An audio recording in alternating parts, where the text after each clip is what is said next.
Netanyahu said, "In the War of Independence 76 years ago, we were the few against the many. We did not have weapons. There was an arms embargo on Israel.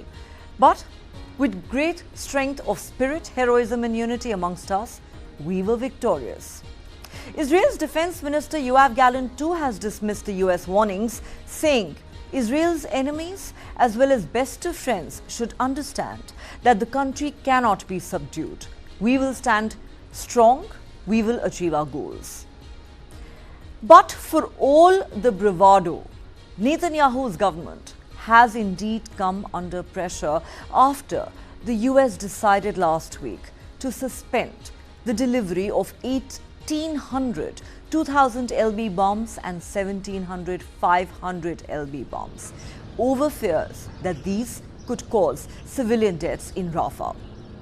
Biden's stark warning to Israel, which has taken many by surprise, came soon after the United Nations said that more than 80,000 people had fled Rafah since Monday amid constant bombardment and as Israeli tanks massed close to built-up areas. The UN also warned that food and fuel were running out for the more than 1 million Palestinians still sheltering in the city, as it was not receiving aid through nearby crossings. Israeli troops took control and closed the Rafah crossing with Egypt at the start of their operation, and the UN said it was too dangerous for its staff and lorries to reach the reopened Kerem Shalom crossing with Israel.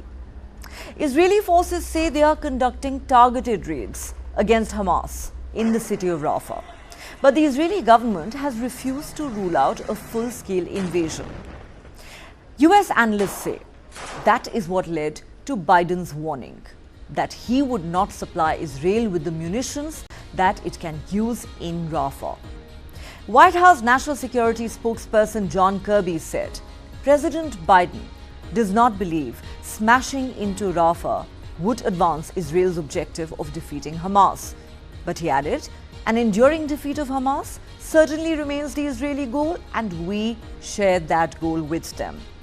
Meanwhile, hopes of a peace deal, which seemed close earlier this week, appear to be fading. Both Israeli and Hamas delegations left indirect talks in Cairo inconclusive on Thursday. After 7 months of war in Gaza, Israel insists victory is impossible without taking the city of Rafah and eliminating the last remaining Hamas battalions. More than 100,000 people have fled Rafah after Israel intensified its bombardment in the largest movement of population in Gaza for many months. The numbers are expected to rise, with deep concern that the newly displaced people will end up in makeshift encampments without any services, living in the rubble of their former homes without basic essentials necessary for life. So why did Biden decide to go public with his ultimatum to Israel? US officials have been quoted as saying, even under pressure from progressives in his own party to take steps to limit humanitarian suffering in Gaza, Biden had thus far been careful to avoid an open rift with Netanyahu. But following Netanyahu's war cabinet meetings in recent days, a decision to go into Rafah appeared imminent. The Israel Defense Forces established a presence in Rafah and along its border, choking off 2 aid entry points amid a warning of a larger offensive to come. Ultimately, US officials say Biden came to believe that his warnings were going unheeded, and so he changed course. Last week, Biden signed off on a pause of 3,500 bombs to Israel, which administration officials feared would be dropped on Rafah. And on Wednesday, during a television interview, Biden made explicit to the world what he said he had already made obvious to Netanyahu in private. Biden went on to say, and I quote, "If they go into Rafah, I'm not supplying the weapons that have been used historically to deal with Rafah." Israel has claimed its current campaign in Rafah is limited, but doubts linger about Israel's intentions, with little clarity provided to the US on how it plans to proceed. Throughout the course of the 7-month-old conflict, Biden's frustration with Netanyahu has grown, even as the US president maintained publicly that his support for Israel was unwavering and ironclad. Rafah has not been the only irritant in the relationship though. The IDF's killing in early April of 7 World Central Kitchen aid workers in Gaza, one of them an American citizen, broke the president's already strained patience, say officials. He made clear to his advisors that he saw the deaths of the aid workers as an unacceptable breakdown in some of the most fundamental ways in which he expected Israel to conduct its war, and that the moment required a new response. The question we're asking on Global Lens tonight is this: as ties between Netanyahu and Biden hit an all-time low, and Biden threatens to cut off weapons supplies to Israel in the event of a full-scale invasion of Rafah, can Israel win the war with Hamas without the kind of unconditional support the US has provided thus far? I've known Joe Biden for many years, so 40 years and more. We often had our agreements, but we've had our disagreements. We've been able to overcome them. I hope we can overcome them now, but we will do what we have to do to protect our country, and that means protect our future. We've lost hundreds of soldiers who fought bravely and fell in Gaza, and it requires a continuous effort of assistance and treatment because their souls are scarred.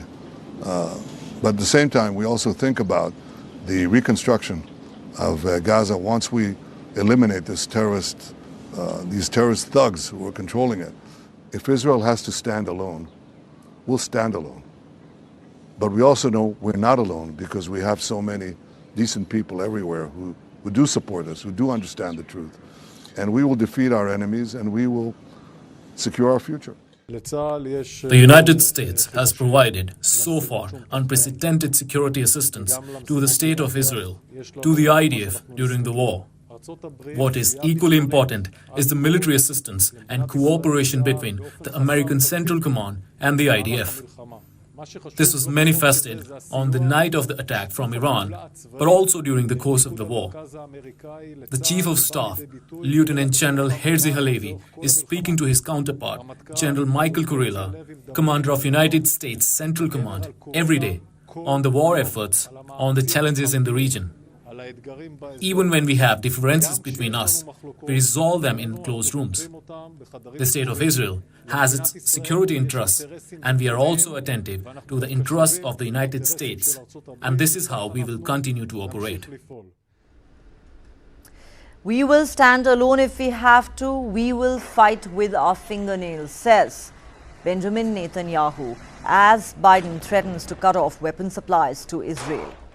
So just where is this equation, this relationship headed, even as the war continues to rage in Gaza?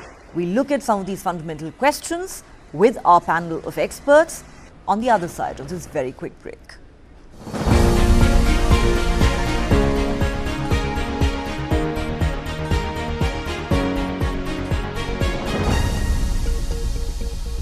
Golf as a game, it is closest to the game that you call life. You've got to use your mind. You cannot lose it. The sharpest person is one who understands his limitations. खुदी को कर बुलंद इतना कि खुदा बंदे से पूछे कि तेरी रजा क्या है. You might have a bad break after a good shot. You might have a good break after a bad shot. But the fact remains, you got to play the ball from where it lies. Watch Jeev Milkha Singh on Duologue with Baruntas, streaming on News 9+. 20,000 people dead and counting. What's happening in the United States of America is unprecedented. You will have to pay for this.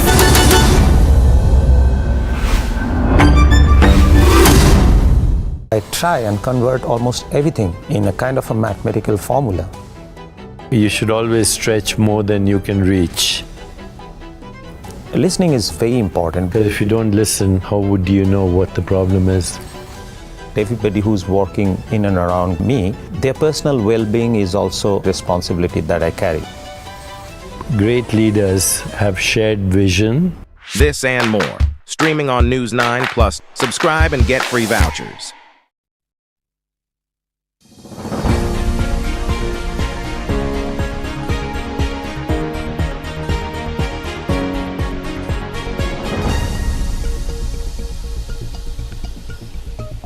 Welcome back. You're watching Global Lens on News9 Live with me, Neha Khanna, and we're discussing the deepening rift between Israeli Prime Minister Benjamin Netanyahu and his closest ally, US President Joe Biden, on the Israel-Hamas war in Gaza. Let's discuss this with our panel of experts. Joining me on Global Lens tonight, Itai Melchior, researcher and advisor on Middle East and Africa affairs, joining us live from Haifa in Israel. Ambassador Ashok Sajanhar, former Indian diplomat. Professor Swaran Singh at the Center for International Politics at the Jawaharlal Nehru University is also with us, as is Major General Ashwini Sivaj, defense and geopolitical expert. A warm welcome to all my guests. Itai Melchior, let me start with you. You have been on multiple shows with me here on Global Lens, where we've talked about how President Biden has increasingly displayed his discomfort with Israel's conduct of the war in Gaza. And every time we discuss this issue, you and our other Israeli friends have been rather dismissive of some of the statements and utterances by President Biden, saying, oh, well, he has an election at home, let's not take it too seriously. He, of course, continues to support us unflinchingly. Can you say that even today, with President Biden going on record to say, I will halt the supply of weapons to Israel if it goes ahead with a full-scale invasion of Rafah? And for all the bravado that Netanyahu is displaying, saying we will stand alone if we have to, we will fight with our fingernails, the entire world knows that Israel depends on the United States for this war. It needs the financial assistance, it needs the military assistance, it needs the weaponry that has been consistently provided by Washington all this while. How can Israel possibly hope to win a war over Hamas without the kind of support that the US has provided thus far? And would you agree that this is indeed the lowest point, at least since the beginning of this war, between Israel and its closest ally, the US? So for all your many questions, the easiest one is the last one. The answer is yes. Of course, this is the lowest point by far. But I just want to give you two scoops, recent developments of the last hour. One is the cabinet, the security cabinet, decided about an hour ago to deepen the operation in Gaza. So despite those warnings from Biden, we see that an unwavering support in the cabinet. And remember, the cabinet also includes the centralist left party of Gantz. So that is one point. The second one, in the last hour, 20 minutes ago, there was firing of rockets from Rafah to Beersheba, Israel's largest southern city, with the ninth largest city in Israel. And the citizens of Beersheba are now running, still sitting in the shelters waiting for the sirens to give the all clear, presuming that the Iron Dome and other defense systems have thwarted. But again, we see that Hamas is still active in Rafah and still trying to hit civilians. And by the way, also firing at a Bedouin city next to Beersheba called Lakia. It's a Bedouin Muslim place, and still Hamas fires there also. So those are things that put in perspective the whole issue. Israel cannot stop. You can't have an 80% victory. There are between 2 to 4 battalions. I mean, the official number is 4 battalions still in Rafah, and at least 2 of them are still there and active and ready for combat. And Israel has to finish this war. As you said previously, and as we've agreed, you cannot win over Hamas ideology, you cannot win over terrorism, but you can dismantle a military capability of a military-style terrorist organization, and that is the aim. And unless something drastic happens on the talks to release hostages, which we discussed the other day, I think that with the widening operation that was approved just now, we will see Israel moving further into Rafah, despite everything else that we've just discussed. All right. So you are giving us information that Israel is deepening its assault in Rafah, if we may put it that way. But let me now go across to Ambassador Ashok Sajanhar. Ambassador Sajanhar, you know, it doesn't surprise anyone that Netanyahu has taken the stand that he has, acting in complete defiance of the opinion of the international community, including his closest ally, the US president. But can Israel really achieve a complete victory over Hamas, God knows what that even means, without unstinting support from the United States of America? It's all very well for Netanyahu to say, we will stand alone as we did in the war of 1948 and we will fight with our fingernails if we have to. But Netanyahu knows all too well that this war over Hamas cannot be fought and won with fingernails. They need weaponry, they need financial assistance, all of which has been so far provided consistently by the United States of America. Do you see that changing now? Could you unmute yourself, sir? Yes. Thank you. Sorry. So you're very right. You know, one doesn't even know what a complete victory really means as far as, Israel's operation against Hamas are concerned. But I agree with your previous speaker that, you know, even if it's an ideology, even terrorism is an ideology, it doesn't mean, you know, that countries who are suffering from the scourge of terrorism, they will sort of, you know, just sit back and put their hand in their laps and say, you know, it's an ideology, we cannot do anything about it. I think India has demonstrated very clearly that if you are determined, you can sort of, you know, push back against that. And as far as the leadership of Hamas is concerned, I think that is what Israel and Mr. Netanyahu, they are going after. And they have seen that they have been able to liquidate much of the leadership and whatever else remains in Rafah. And as your previous speaker said, you know, there have been firing of rockets into Israel from there. So there are significant number there. So basically the idea is to take those out. Second point I'd like to make is, you know, I think Mr. Biden has said on very many occasions, even now, you know, and when the Japanese Prime Minister was visiting Washington, D.C., he said we have an ironclad commitment to Israel's security. I think that is not only the position of Mr. Biden, that is the position of the United States. I think there is huge support, notwithstanding, you know, the programs, Neha, that you've been doing on demonstrations and protests in different universities. I think there is huge measure of support for Israel in the United States. So, you know, there might be ups and downs in the relationship. They will be temporary. I think they will be sorted out. And, you know, one should not take it that what Mr. Biden has pronounced, it is going to be determine the shape of the relationship, determine the architecture of the relationship going forward for all time to come. There have been occasions, as your previous speaker also said, and also Mr. Netanyahu himself said, you think also about the time when Mr. Barack Obama was going through with the JCPOA. And then Netanyahu had gone and addressed the US joint session of the Congress over the head of Mr. Obama. So there have been disagreements, but they have come back. The last point here I would make is that I think there is enough inventory that is available with Israel. And what has been mentioned is a full-scale operation of Rafah.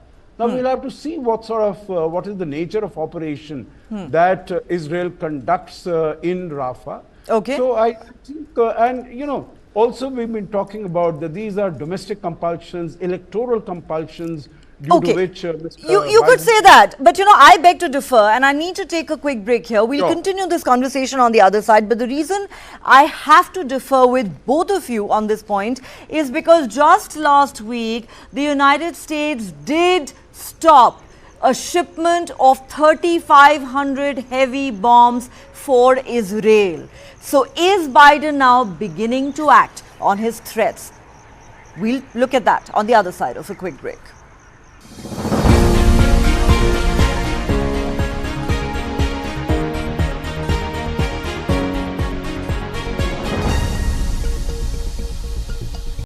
For the very first time in our investigation, we unmasked the killer of Ravindra Matre.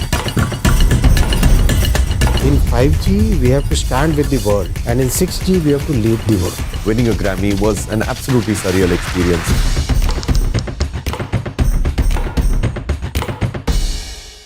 Film and entertainment is definitely one of the levers for any country to build its brand. We are getting global. I feel that we're just on the takeoff. More and more films are becoming language agnostic. Content is a universal language. There's one audience in the world. Absolutely. End of the day, we all are like brothers who have mutual respect for each other from a different land. This and more. Streaming on News 9 Plus. Subscribe and get free vouchers. जानना है तो देखिए, समझना है तो सुनिए, सीखना है तो पूछिए, और कमाना है तो खरीदिए। जानकारी, सलाह और निवेश सब एक ही सुपर ऐप पर। पैसे का सवाल है तो जवाब है मनी 9। आजादी पैसे की, अभी डाउनलोड करें।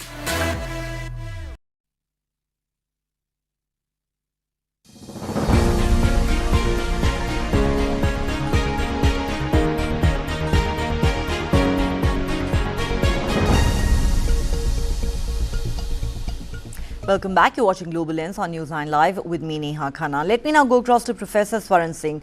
Professor Singh, as recently as last week, Biden halted a shipment of 3,500 heavy bombs to Israel. 2 days ago, he said in an interview to CNN International, I will stop supplying weapons to Israel if it goes ahead with a full-scale invasion of Rafah. My question is that while there is no doubt that over the last 7 months, the United States stood solidly beside Israel, can we still dismiss the statements that are being made by Biden and the measures that he is beginning to take as mere election rhetoric? Neha, in middle of US presidential elections coming closer in November, President Biden finds that Netanyahu has become a liability. And this has to be understood in a larger context of first, very, very desperate exit from Afghanistan. And then they wanted to shift the focus to Ukraine. Now Ukraine is also clearly showcasing or betraying the fatigue that United States has in supporting Ukraine against Russia. And now they shifted the focus to Gaza, where again Netanyahu is becoming a liability. But let me say that at this stage, President Biden has only put a pause or delayed supply of equipment, particularly ammunitions, heavy bombs, not denied as yet. So let me say that between United States and Israel, the relations may not fundamentally change, but between Joe Biden and Netanyahu, I think the crises are deepening very clearly. And Netanyahu is not only becoming a liability for President Biden. If you look at the kind of dissenting tones that are now clearly audible within Israel, within the coalition government, his own partners are beginning to criticize the way Netanyahu has sought to continue. Experts in Israel are clearly saying that Biden may have won some battles, but he has largely lost his war against Hamas, which talks about two things. One, it's an asymmetric war, so not necessary that advanced heavy equipment provided by United States will be finally ensuring victory for Israel loud and clear. What is happening already is that while President Biden had put a pause, the allies of United States, Canada, Italy more recently, Netherlands, have already stopped the supplies to Israel. Germany is also rethinking, though Germans were major suppliers from Europe. Britain has come under enormous criticism. So you have already... And Macron has been extremely vocal. Yes, and you have mentioned of all kinds of protests in Sweden, in Ireland, in England, throughout United States. So in that sense, Netanyahu has really lost the war, and why is he clinging and why is he escalating is a simple reason. As long as the war continues in Gaza, he gets to stay in power. He gets to stay in power. His political career is finished. Absolutely. I don't think Netanyahu will survive this end of this war, either way, whatever the results be. So I think basically President Biden, looking at election, is saving his skin in that sense. Already in the United States, Republicans are talking of impeachment of President Biden, reversing the argument, saying that he's not able to support a close ally. So I think it's deepening of crisis for Netanyahu and for Joe Biden, where the clear victory is not possible in this case and is not likely to come by. Absolutely. I don't think it would be cynical at all to say that now Biden, I beg your pardon, Netanyahu is prolonging this war purely for the sake of his political survival. And what you just said is interesting, that not only are the fissures between Biden and Netanyahu deepening, but there is also now practically infighting taking place within the Netanyahu government over the conduct of this war. I need to take another quick break here on Global Lens. We'll continue this conversation on the other side.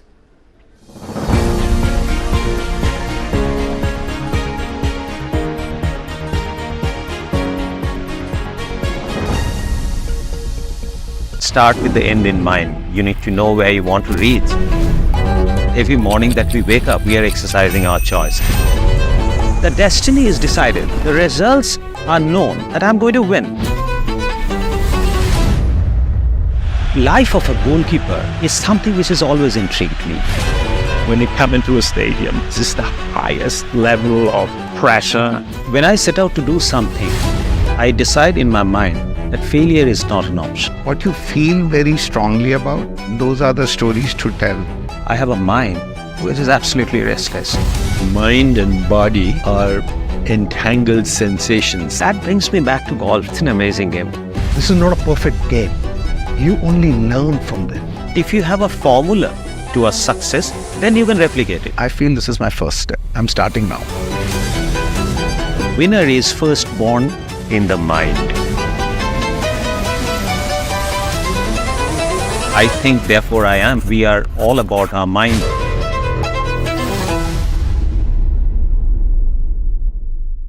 This and more. Streaming on News 9 Plus. Subscribe and get free vouchers. Why is the state not looking at putting an embargo on that? As a Telangana person, I will not accept. How do ordinary folks deal with this?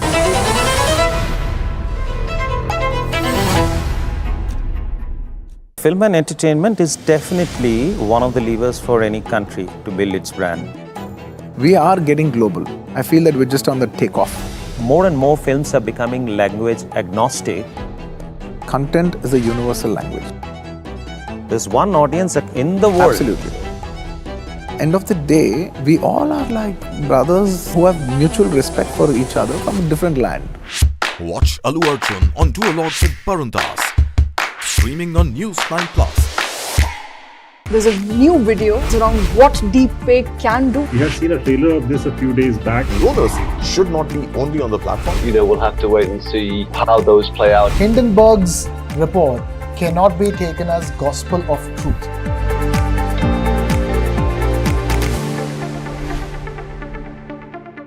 The football is mother of all games. It is a team sport. The leadership attitude is taking the ownership. It's always a big responsibility to take decisions and the right decisions. I always question the stereotypical. And that's why you are in that position. This and more. Streaming on News 9 Plus. Subscribe and get free vouchers.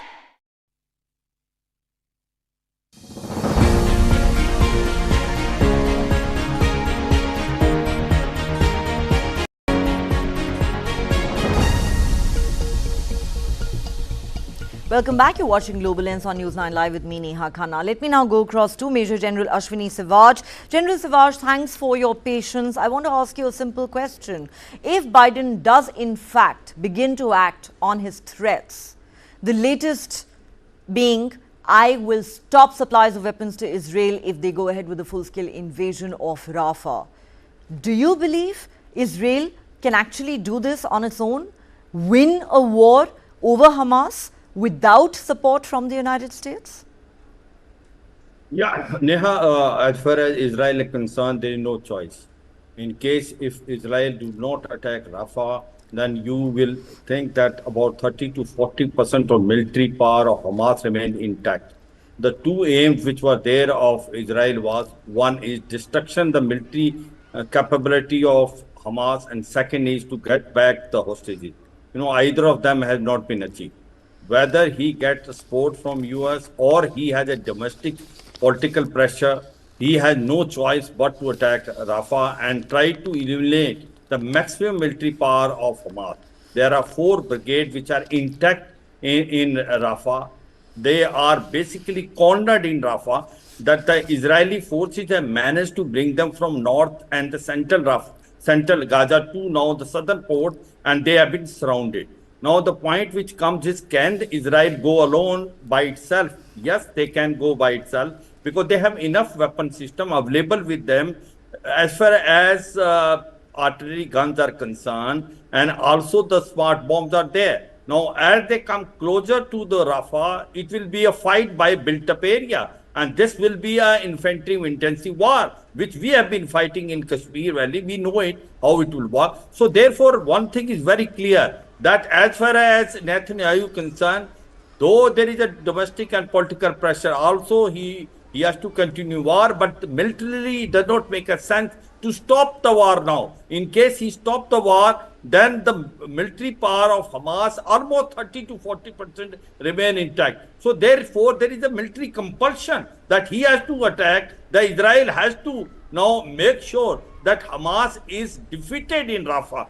Whether they get defeated or not, time will tell. But as far as military sense tell, he has to go it. And in case if there is no full support from US, he'll still carry on.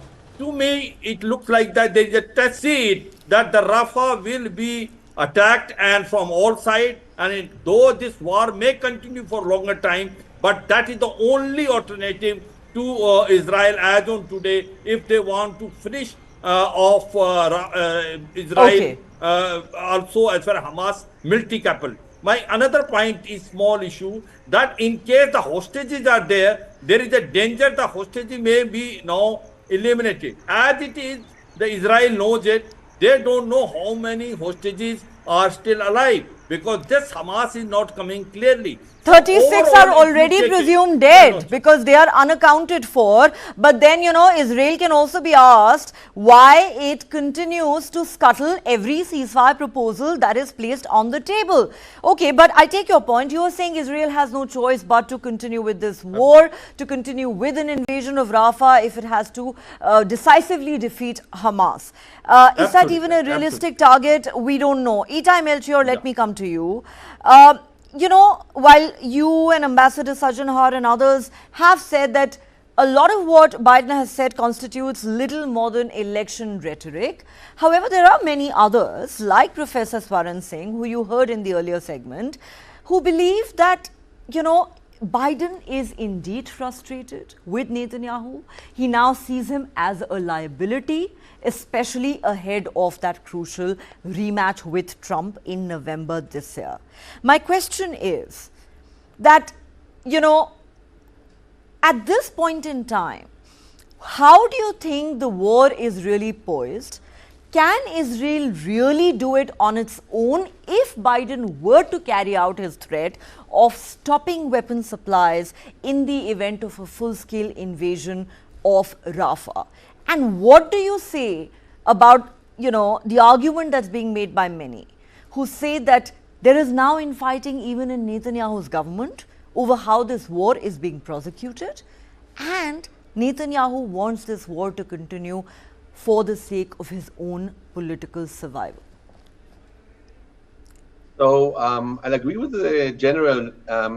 Israel can certainly win and conquer all of Rafah without any US support. And that is not the question, and that is not what the world is looking at, and we'll come to that in a moment. The real question should be, can Israel win a war against Hezbollah in the north without the US support. Because again, in Rafah, we have a few battalions left, and it's going to be mainly an infantry war. Of course, there'll be more casualties for Israel if it only does it infantry-wise, but that's not the question, because it will be done if it's decided to be done. And the question is Lebanon and Hezbollah. And the bigger question and the wider political question is, are the US allies who are looking on and seeing, well, maybe depending on US support is something that is a two-ended sword, because in the end, if you don't have the right to decide over your future and you can be dictated to like this, it's a problem, because everybody in Israel believes, even the left-wing part of Netanyahu's government thinks Rafah operation should go ahead, like Gantz and Eisenkot. So therefore, it's a big problem for the US. And we also see in the US, we've seen many democratic voices lash out against Biden's call, and know for a fact that there have been meetings in the White House to see how they can water down his statement and make it a bit more palatable, not only to Israel, but also to other US allies who are actually worried, if it's Ukraine, Taiwan, or Middle Eastern allies. They're all looking a bit bewildered at this very drastic saying. So that's regarding that question. And regarding the question of Netanyahu's government, like every politician, and like Biden has two camps, one side saying stop weapons and the other side saying don't stop weapons, Netanyahu has the same problem. He has a right-wing, extreme right-wing part to his government. He has the left-wing part to his government, and he has to walk between the drops, as we say. So actually, on the issue of Rafah itself, there's consensus. I think we spoke about it earlier this week. More than 70% of population agree on this, and Gantz and Eisenkot, who are there, and Eisenkot will most likely be the first to withdraw from this government. So that is the pressure, and I think in the end, Netanyahu at least maybe enjoys is a strong word, but this is part of his art, how he can please and appease both sides. It's part of his art, and it's part of the criticism against him, that actually always takes the middle way and tries to please everyone. But this is what he will do, and therefore I don't think that it is correct that it is the end of his government when the war ends, because remember, Netanyahu, even with the withdrawal of Gantz and Eisenkot from his government, has a stable 64, which is out of 120 seats in parliament backing him, and unless he does something that disappoints the extreme right, or if the legal issue of recruiting the ultra-Orthodox, then he has a stable 64. And to topple that, you either need some internal displeasure in Netanyahu's own party, which is quite unlikely. They need 5 people to go out publicly against him. It could happen, but it's not very likely. And therefore, in the end, even when the war is over, and even when Gantz and Eisenkot leave the government, Netanyahu still will be able to decide on his terms when the next elections will be. It's staged for end of 26. He may want to make it earlier. Again, depends what happens in the US, depends what happens with Saudi Arabia. That maybe ending the war, having Trump in the White House and doing a deal with Saudi Arabia will bring him back in the polls, and then maybe he will call for an earlier election. So it's a bit difficult to tell in the Middle East. Okay. I find what you have just said both fascinating and surprising. So let me take this to Ambassador Sajjanhar. To be honest, Ambassador Sajjanhar, I am rather skeptical about what our Israeli friend is saying. He seems to believe that, there isn't necessarily a reason for us to believe that once this war is over, it'll be the end of the road for Netanyahu. Because I truly believe, based on everything that I have gathered, that it will in fact be the end of the road politically for Netanyahu, and he knows it better than anyone else. And cynics say that is the reason why he doesn't want this war to end. Fact of the matter is that there is as much anger towards Netanyahu at home as there is abroad. The man is more unpopular than ever before, and you ask Israelis about it and they will say yes. The moment this war is over, we will want to see a fresh election. We want a more moderate government to come in, and we certainly want to see the back of Netanyahu. Do you agree with what Itai Melchior is saying here? You see, I think there have been a large number of narratives that have been created, which says that, since Mr. Netanyahu really has his back to the wall because of the corruption cases, because of the legal cases against him, so he's trying to prolong the war. But, be that as it may, meaning I think he's made a very plausible argument for the fact that Mr. Netanyahu still seems to be in control of things. But even, using that other assumption, that be that as it may, I think the continuation of the war is in consonance, is in agreement with, what needed to be done after October 7th. I don't think anyone has really sort of, said, meaning Israel could not have been expected to sort of, again, as I said, just sit back and take it in its stride. They had to go against the Hamas leadership particularly. And of course, you can argue that whether this was the best way to conduct the offensive, best way to go about it. But, as things have panned out, and as we see that there are still Hamas operatives in Rafah who are striking at Israel, I don't know whether there was, and we've seen that there were hundreds of kilometers of these tunnels that had been made. Meaning, what is the other way that you could have gone about, destroying that? Unless it was that, you just let it be and, wait for other future attacks, so to say. So I think as far as the infighting in the Israeli government, the dissensions, and within Israel, that has always been there. That has been there for the last 7-8 months. I don't think that is anything new. The last point, Neha, that I would like to make is, what the gentleman said as far as Hezbollah is concerned. I think what Mr. Biden has said is only in terms of operations in Rafah. But otherwise, whether it is the fighting with, whether it is Houthis, whether it's Hezbollah, whether it's Iran, I think the United States stands solidly with Israel to protect its integrity, to protect its security. So I don't think that this stopping of the weaponry is an omnibus sort of a decision that, come what may, that this is going to stand. Well, you're right there, because President Biden has said, I don't want to supply weapons that can be used in Rafah. As we wrap up this discussion, Professor Swaran Singh, let me ask you this question. We are at the moment not talking about Hezbollah and the Houthis. We're talking about Rafah and a full-scale ground invasion. If that does indeed happen, and if the US does indeed stop supplying weapons to Israel, do you believe Israel can do it alone, achieve a quote-unquote complete victory over Hamas? And number two, do you agree at all with what our Israeli friend is saying, that even after this war ends, there is a possibility that Netanyahu could very well carry on being in power? Because I find it extremely hard to believe that. First of all, Neha, in terms of ammunitions, of course, Israel is not in dearth of ammunitions. It's a potent military defense producing country. It supplies equipment and ammunition to so many other countries. Plus, after Iraq war, a whole lot of ammunitions were left behind in Israel by United States. So there is enough store of ammunitions to deal with a small group like, Hamas in Gaza. That's not the issue.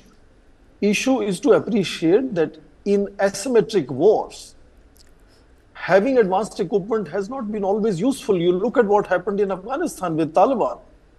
So it's important to also appreciate the asymmetry of war fighting here. And, how would we know war has come to an end? Most likely one day, Netanyahu will announce victory for himself and saying that war has come to an end.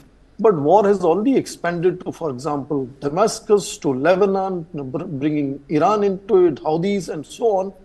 And around the world, there is increasing voices. Usually, American allies follow American decisions in such cases. We are noticing now that American allies are moving faster than the United States in denying equipment and ammunition to Netanyahu. And look at the ground, enormous destruction, millions homeless. Israel's own statements are that 10,000 Hamas operatives have been killed. Yes. Whereas total number is 35,000+ people died. So collateral damage already is enormous, 15,000 plus. So 25,000 plus. Yes. So where is it all going in that sense? I mean, is it that you want to kill the last man standing in that territory? Look at what is happening in United Nations. In Security Council, United States blocked that proposal to bring Palestine as a full member to United Nations. That proposal is now going to General Assembly. We will see larger number of countries supporting that. Yes. It may not be possible to implement it. So fundamentally, as you mentioned, at home and world over, opinions are increasingly becoming anti-Netanyahu. And for me, it will be unusual if he survives beyond this war. Absolutely. And you're quite right. I mean, the kind of devastation that we've seen in Gaza already, it has been so catastrophic. And the worry is things could get so much worse with more than 1 million Palestinians sheltering in Rafah as we speak. Where do these people go? Well, there really seem to be no answers at the moment. But Itai Melchior, Ambassador Ashok Sajjanhar, Professor Swaran Singh, Major General Ashwini Sivaj, thank you so much to all of you for joining me on Global Lens tonight. All right, in other news, the United States has dismissed the Russian allegation of the US interfering in the ongoing Indian elections. State Department spokesperson Matthew Miller told reporters, no, of course, we don't involve ourselves in elections in India, as we don't involve ourselves in elections anywhere in the world. Those are decisions for the people of India to make. Miller was responding to a question on Russian Foreign Ministry spokesperson Maria Zakharova's recent statement in this regard. She was asked about a recent Washington Post article alleging that a research and analysis wing officer was involved in an alleged plot to kill Khalistani terrorist G.S. Pannon on American soil last year. To that, Zakharova said there are regular unfounded accusations by the United States against New Delhi. We see that they groundlessly accuse not only India but many other states of violating religious freedoms. It's a reflection of the US's misunderstanding of the national mentality, the historical context of the development of the Indian state and disrespect for India as a state. She described it as a colonial mentality of the US. She then said the reason is that they try to destabilize the internal political situation in India in order to complicate the ongoing general parliamentary elections. That is part of meddling into India's internal affairs, an allegation that has now been denied by the US. So, with respect to the first, no, of course we don't involve ourselves in elections in India, as we don't involve ourselves in elections anywhere in the world. Those are decisions for the people of India to make. And finally, as we wrap up this Friday edition of Global Lens, we have an interesting story for you from Japan. A new relationship trend called friendship marriage is gaining popularity among young people in Japan. According to reports, under this new type of marital relationship, people are becoming platonic partners without falling in love or having sex. Thousands of people, that's around 1% of Japan's population of 124 million, are choosing this kind of relationship that is based on shared values and interests. They include asexual individuals, homosexuals, as well as heterosexuals who are disillusioned with traditional marriage.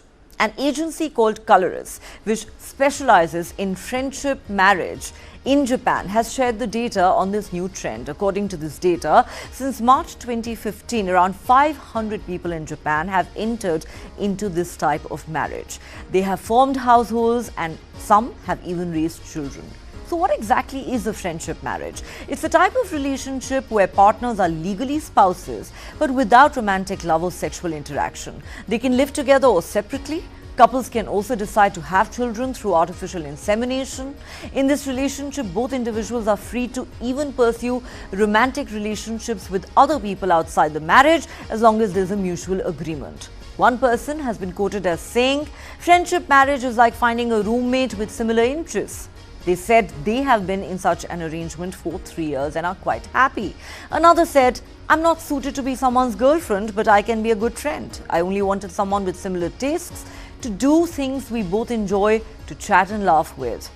This arrangement is not about traditional romantic love or marrying a best friend. Instead, under this arrangement, couples usually meet before marriage and spend hours or days agreeing on the details of their life, such as whether to eat meals together, how to split their expenses, who does the laundry, and how to allocate refrigerator space.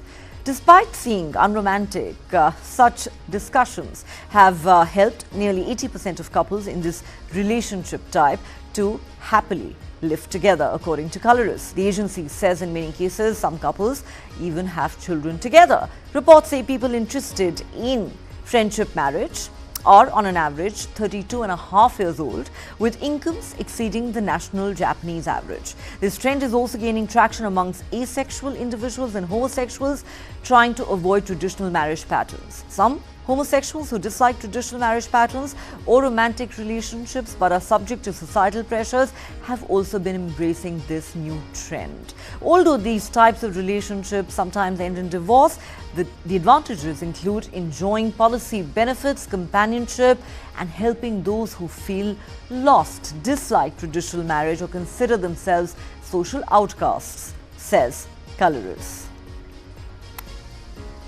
Well, that certainly is a unique kind of marriage which seems to be catching on in Japan. Wonder if we will see something like that happening here in India as well. Well, that's all the time we have on this edition of Global Lens. Thanks so much for watching. Have a great weekend ahead. Do join us again at the same time on Monday. Meanwhile, we're leaving you with some more stories that made global headlines today.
You were the chosen one to direct Mr. Bachchan for his first endorsement, for his first appearance on the small screen.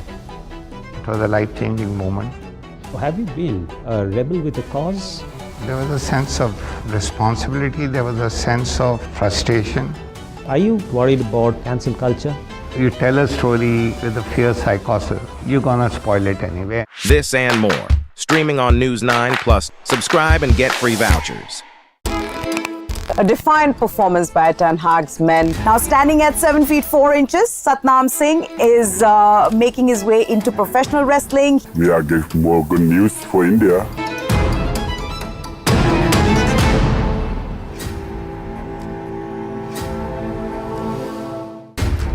How do you fulfill that promise? Because ultimately expectations have to be met. If you look at the political landscape, is it really changing for women? And what is the inability of the forces that dead bodies surface, but not the living people? पुढचं वाक्य बोलले ते भयंकर आहे. मोदीजी, तुम्ही माझ्याशी लढा, पण माझ्या आई वडिलांचा अपमान केला तर मी सहन करणार नाही. तुम्ही कोणी असाल, तुम्हाला तुमची जागा दाखवून दिल्याशिवाय राहणार नाही. काय म्हणाले मोदी की बाळासाहेबांच्या नकली संतान को मैं पूछ रहा हूं, मैं नकली? अरे बेअकली, बेअकली माणूस आहे. हा माझा अपमान नाही, माझ्या देवता समान माझ्या माचा अपमान आहे, माझ्या वडिलांचा, माझ्या बाळासाहेबांचा अपमान आहे. आणि मोदीजी, तुमच्यावरती आई वडिलांचे संस्कार कदाचित झाले नसतील, माझ्यावरती झालेले आहेत. मी सुसंस्कृत घराण्यातला आहे, घराणेशाहीचं वावडं तुम्हाला असेल, मला अभिमान आहे. तुम्हाला तुमच्या वडिलांचं नाव सांगायला, आईचं नाव सांगायला लाज वाटत असेल, तुम्ही तुमच्या आईला फक्त नोटबंदीच्या रांगेमध्ये उभं केलं, मतदानासाठी रांगेमध्ये उभं केलं. हे पाप तुम्ही केलं. 90च्या घरातल्या मातेला तुम्ही तुमच्यासाठी वापरलं. तसा तेवढा मी निर्दयी नाहीये, कारण आमचं हिंदुत्व हे पितृदेव भव, मातृदेव भव, गुरुदेव भव हे सांगणारं आमचं हिंदुत्व आहे. साथियों, कांग्रेस जानती है कि वो विकास में मोदी का मुकाबला कर ही नहीं सकते, और इसलिए वो इस चुनाव में झूठ की फैक्ट्री खोल के बैठ गए हैं, झूठ फैलाकर वोट लेना चाहते हैं. कभी आरक्षण को लेकर झूठ, कभी संविधान को लेकर झूठ, और इन्होंने पूरा इकोसिस्टम ऐसी अफवाहें फैलाने के लिए 24 घंटे लगा के रखा है. साथियों,